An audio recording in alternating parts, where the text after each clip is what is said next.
All right. I'd like to start off by saying Barakatah Yahweh, Ba'ashem Yahushai, Ba'ashem Rakakodash. Welcome to another live stream.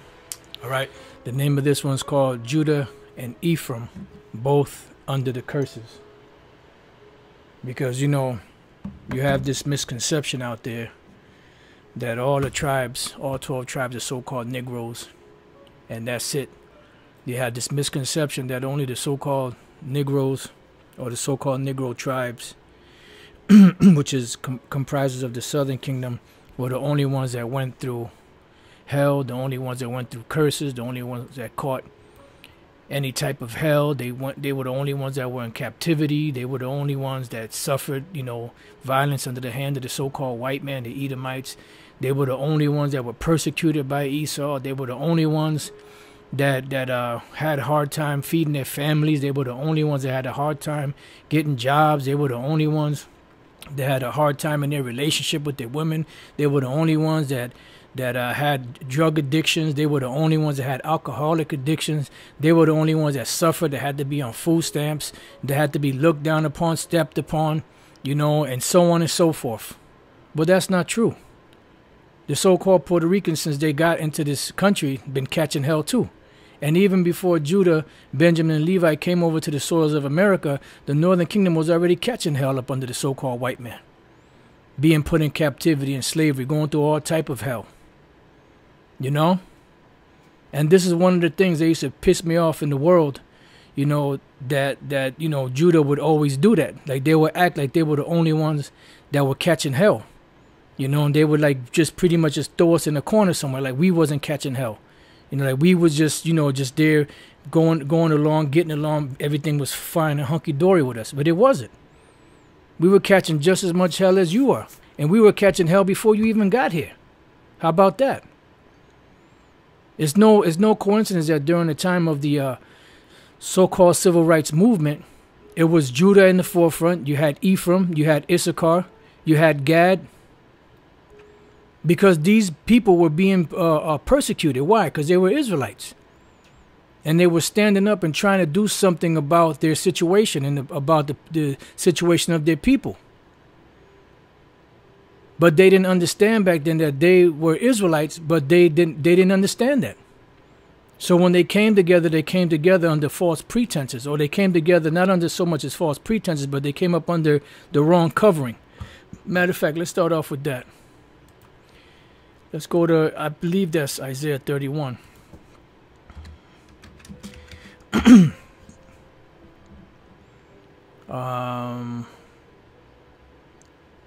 Nope. Let's try Isaiah 30. Yep. Isaiah chapter 30, verse 1. Woe to the rebellious children. Who are the rebellious children? The children of Israel, saith the Lord, Yahweh Ba'ashem Yahushai, that take counsel, but not of me, because they've counseled among themselves. They try to set up certain situations. They try to set up religious movements. They try to set up social movements. They try to set up revolutionary movements. But it was all without the Most High. Some of them used the Bible, but still didn't have the full understanding of the Bible. It says, and that cover with the covering. So they have a cover over them. Just like Adam and Eve in the garden, what did they do? They sold themselves fig leaves and aprons. Meaning what? They started to put on the garb of the other nations. Just like you see today, Jake wearing dashikis, or Jake's dressing like the so-called Muslims, or like the so-called, whatever religion they're into, whether it's Buddhist, whatever other religion that Jake gets into, they dress up the part.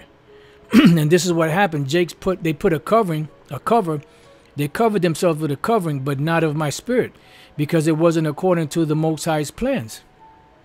See, they had on a different covering, when our covering the whole time was Yahweh, Ba'ashem Yahushai. But we lost our way. Scripture said that we would discontinue from our heritage, beginning with once we lost our land, everything else was lost after that. Because after a while, we lost our way, and that's a good precept, the brother. The kingdom is within Deuteronomy 28:43. The stranger that is within thee shall get up above thee very high. And I have that in the the curses which I want to go through the Spirit, and thou shalt come down very low. And this is where we're at. That they may add sin to sin. They'll walk down to go into Egypt and have not asked at my mouth. So they're not asking at the counsel of the mouth of the Lord. They're asking at the counsel of Egypt or Babylon or the Middle Persian Empire when they were there, or the Romans or the Greeks. And today, under the American government or wherever on the planet they are scattered to. And this video was inspired through the Spirit of Yahweh Bashem Yahushai through a video Elder Apostle Gabar sent me last night. I couldn't really watch it because I was pretty tired. So I was trying to get some rest so I can get up and do a few things that I got to do. So I was watching it today while I was doing my little walk. And when you go to this documentary, it's called 60s in Connecticut. And it's pretty much a documentary on prosperity and how Esau in the 60s, they were doing really good. They had nice homes. They had, nice jobs, and their women would stay at home, and they had cars, and they had this and that, and prosperity was great among Esau. But then when you get to the 7 minute and 45 second mark, that's where Jake, it says, but not everybody was benefiting from this great economic growth. And they showed Jake and Ephraim, the so-called Negroes and the so-called Puerto Ricans, moving into Connecticut in the 60s into these dilapidated areas that Esau fled from. Because at this point, all of the factories, the manufacturing factories that were here that made this state so great started moving out. So Judah was catching hell. They couldn't find jobs. Ephraim was catching hell. They couldn't find jobs. Judah couldn't feed their families. Ephraim couldn't feed their families. They turned to drugs. They turned to alcohol. They turned to all different type of shit just to be able to survive. They were at the bottom of the totem pole together. Because let's go from there to the book of Isaiah, chapter 3. And verse, just bear with me while I find this verse.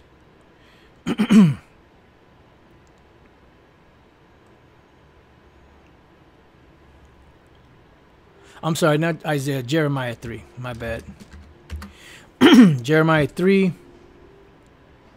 and 18. In those days the house of Judah shall walk with the house of Israel, and they shall come together out of the land of the north to a land, so like I think I might have skipped it.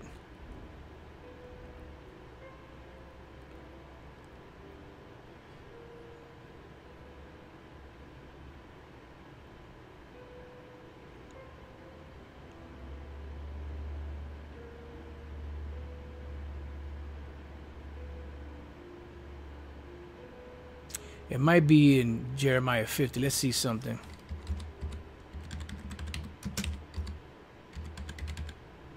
Just bear with me 1 second. Okay, Jeremiah 50 and 33. Thus saith the Lord power of hosts, the children of Israel and the children of Judah were oppressed together, and all that took them captives held them fast. They refused to let them go. And that's what you see.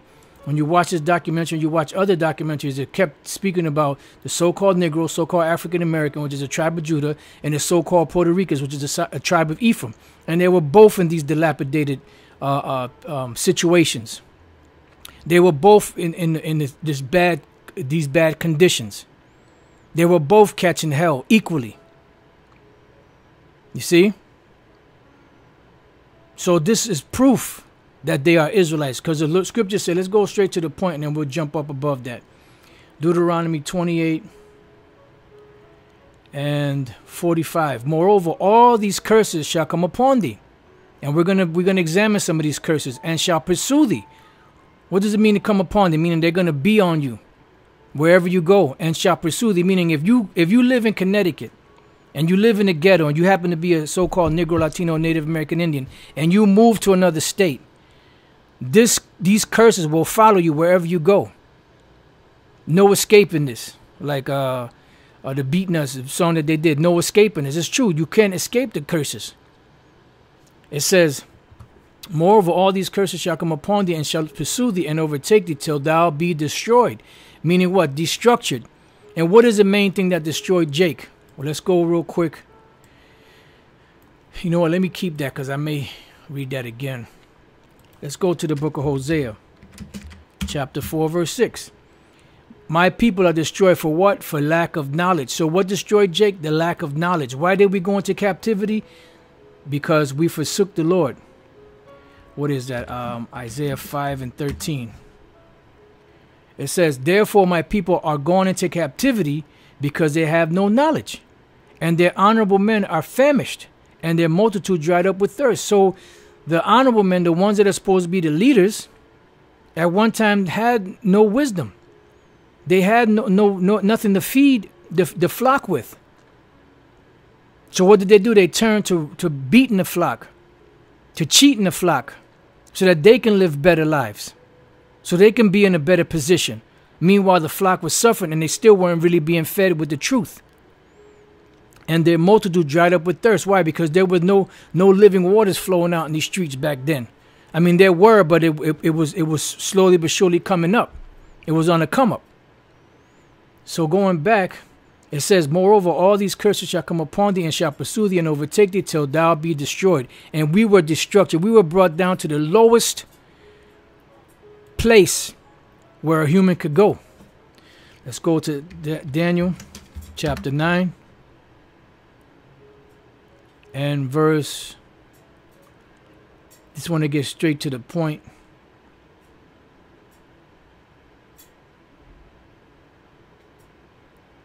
I'm not sure what the exact verse is. Let me just type this in.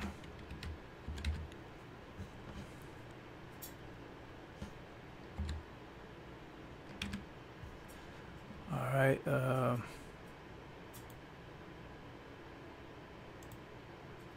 Here, Daniel 9 and 12. And he hath confirmed his words which he spake against us and against our judges that judge us. What is that? These curses that were to come upon us, by bringing upon us a great evil, for under the whole heaven hath not been done as hath been done upon Jerusalem.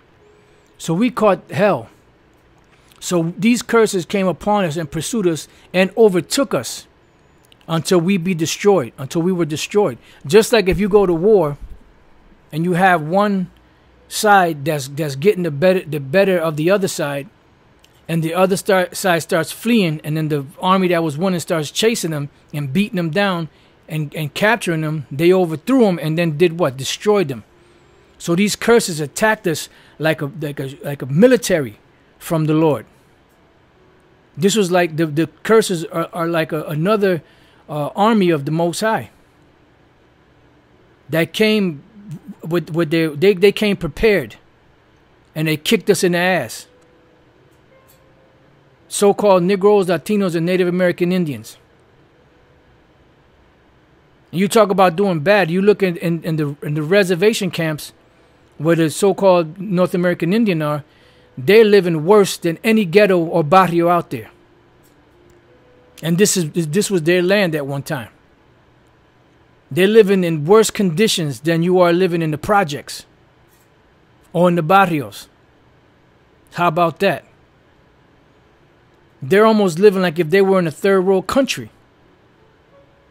They're so poor out there. It's so poor out there that they got a result of going to the store, the little bit of money they get from the government, and buying hair products that have alcohol in them to drink it just so that they can get high. I'm talking about the so-called Negroes are the only ones that caught hell in this country and the only ones that went into captivity. That shit got to stop, man. That shit got to stop. It says, because thou hearkenest not unto the voice of the Lord thy power, to keep his commandments and his statutes which he commanded thee. And that's the bottom line. Because we didn't do what the Lord said, he kicked us in the ass.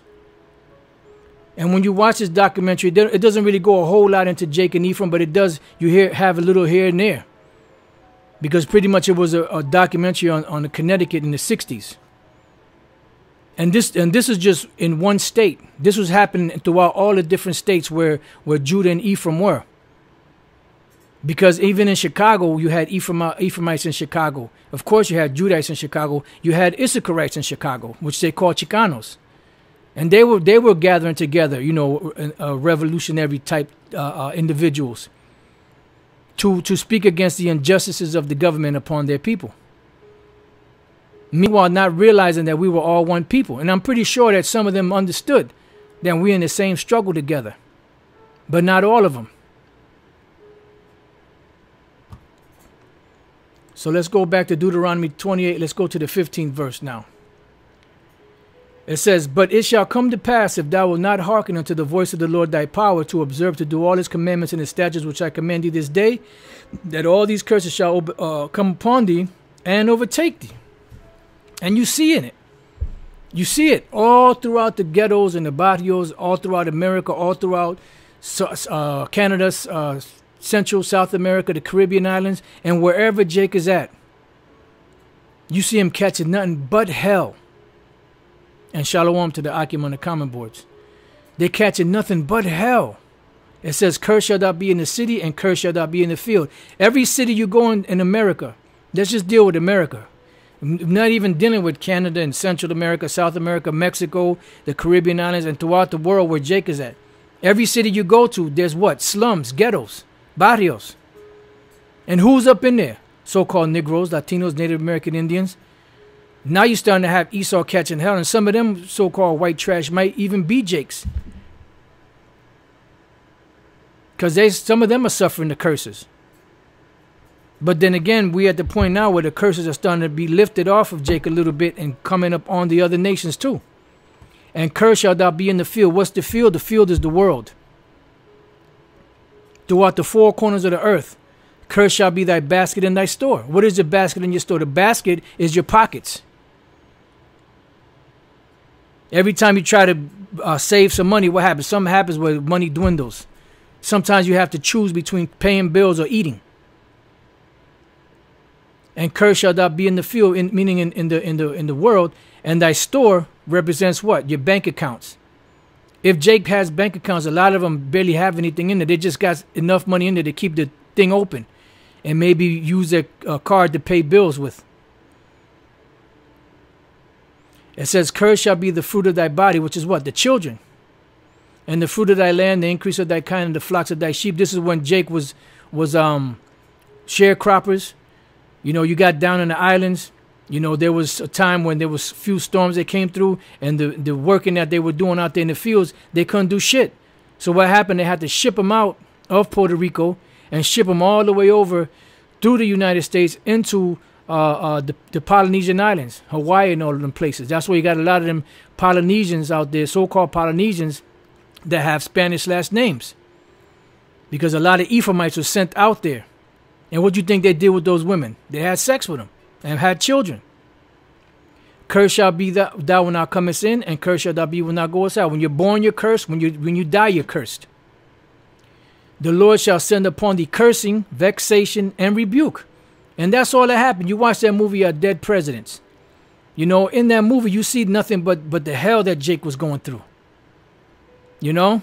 And you see who was there, who was the main two characters there? Who was the main two tribes? Judah and Ephraim. They were doing so bad. What they did, they got together to rob a bank. Because they were catching hell. Together. "In all that thou settest thine hand unto for to do." So everything that you do in this country, in this society, the Lord is going to put cursings upon it, vexations upon it, and rebuke. You might be the best carpenter out there, but there's days you go to the job and shit ain't working right. You know, you build a wall, the shit come out crazy. You cut something, the shit don't come out right. You've done this shit 100 times, and then when you're trying to do it that day, it just ain't coming out right. It's just a fucked up day, but that's those curses. "Until thou be destroyed, and until thou perish quickly." And that's what happens. We've been destroyed. That's why a lot of Jakes turn to what? To drugs and alcohol. To escape. It's a form of escapism. Because sometimes, the mind can't handle this certain situation. So what do Jake do? They turn to the bottle on the shelf. Or sometimes, they turn to drugs until thou perish quickly. And you see a lot of Jakes dying early. Lung cancer, colon cancer, pancreatic cancer, getting shot by the cops,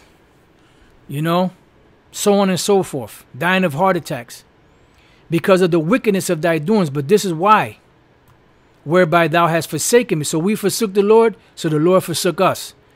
But Barakatah Yahweh Bashem Yahushai, he left the remnant, and now we're coming back to please the Lord to the best of our ability. Now let's jump down to the 29th verse. And thou shalt grope at noonday. Roaming aimlessly. Did not the Lord say that you will be in the corners? Jake would be on the corners, acting wild like animals, pretty much. There's no coincidence that the so-called Negroes and Latinos are the ones up on them corners like that. The so-called North American Indians, so on and so forth. As the blind gropeth in darkness. Why? Because you're not technically blind, but spiritually you are. Talking about this cipher and that cipher, and talking about the 5%ers and talking about Islam and the Moors and, Egyptology and this different crazy knowledge that you have that you got from some crazy individual. Bugged out like wild bulls in a net.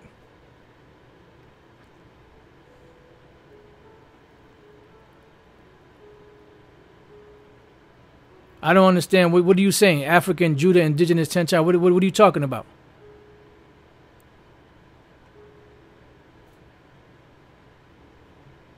I don't understand what you're saying.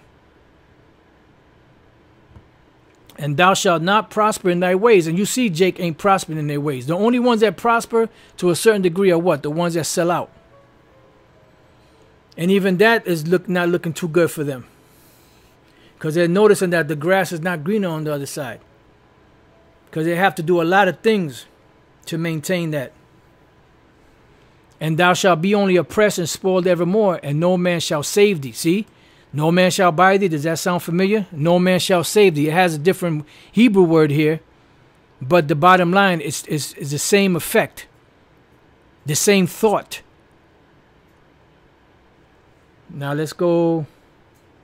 Right here, look, at 31st verse at the end. And thou shalt have none to rescue them. But it's just saying it in there's different points. No man shall save thee. None shall rescue them. No man shall buy thee. Meaning that no one is going to be able to save you from your situation, redeem you from that situation. Verse 33, the fruit of thy land and the fruit and all thy labor shall a nation which thou knowest not eat up. And thou shalt be only oppressed and crushed always. So in everything you do, you're oppressed and crushed always. Who has the greatest talent? Negroes, Latinos, Native American Indians. What happens? Esau has the funds and the money and the studios and the different things, and they exploit them. But who gets rich?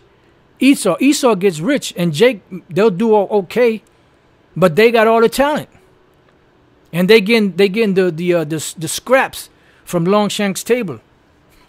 Inside joke. Here it is. You doing all the work. You got all the creativity, and you getting the least money out of everybody else. Why is that? Is it because we're the minority? Inside joke. And thou shalt only be oppressed and crushed always, so that thou shalt be mad for the sight of thine eyes which thou shalt see. You know what it is? You busting your goddamn ass all fucking week. You even put in overtime. And then when you get your check, you see that they took a whole fucking bunch of money out that check. You said, man, I would have been better off just working the regular hour in the week than doing overtime. Because it seems like when you work overtime, they take a whole lot more out of your check. Madness. But that's it. So that thou shalt be mad for the sight of thine eyes which thou shalt see. Verse 37, and thou shalt become an astonishment, a proverb, and a byword among all nations, whither the Lord shall lead thee. Verse 43, the stranger that is within thee shall get up above thee very high, and thou shalt come down very low. And this is what's happened. This is why we're in this low condition. He shall lend to thee, and thou shalt not lend to him. What did the scripture say? That they shall lick the sores of Lazarus. That's these nations, that come and take the little bit that we do have, to take it. Setting up different stores and different, whether it's grocery stores or restaurants, clothing stores. They take the little bit that Jake has. He shall be the head, and thou shalt be the tail. And we are the fucking tail. We're the laughing stock. We're the bywords and the proverbs. Moreover, all these curses shall come upon thee, and shall pursue thee and overtake thee, till thou be destroyed, because thou hearkenest not unto the voice of the Lord thy power, to keep his commandments and his statutes which he commanded thee. And they shall be upon thee for what? For a sign and for a wonder. So when we watch this documentary, which I put in the description box, is Judah and Ephraim catching hell together. The curses upon them. And those curses will serve as a what? As a sign and a wonder. A sign and a wonder for what? That these are the Israelites, and upon thy seed forever. And that's forever is to what? So the Lord takes the curses off of us and puts it on our enemies, pursuant to Deuteronomy, the 30th chapter. Because thou servest not the Lord thy power with joyfulness and with gladness of heart, for the abundance of all things, for everything that he gave us. Therefore shalt thou serve thine enemies, which the Lord shall send against thee, in hunger and in thirst and in nakedness and in want of all things. So whatever we want, we have to go to Esau for it. And he shall put a yoke of iron upon thy neck until he have destroyed thee. And Judah suffered the worst part of that yoke, but you did have Native American Indians and so-called Latinos that had yokes put upon them also. Not on a scale that Judah had, but still in all, they some of them did have that.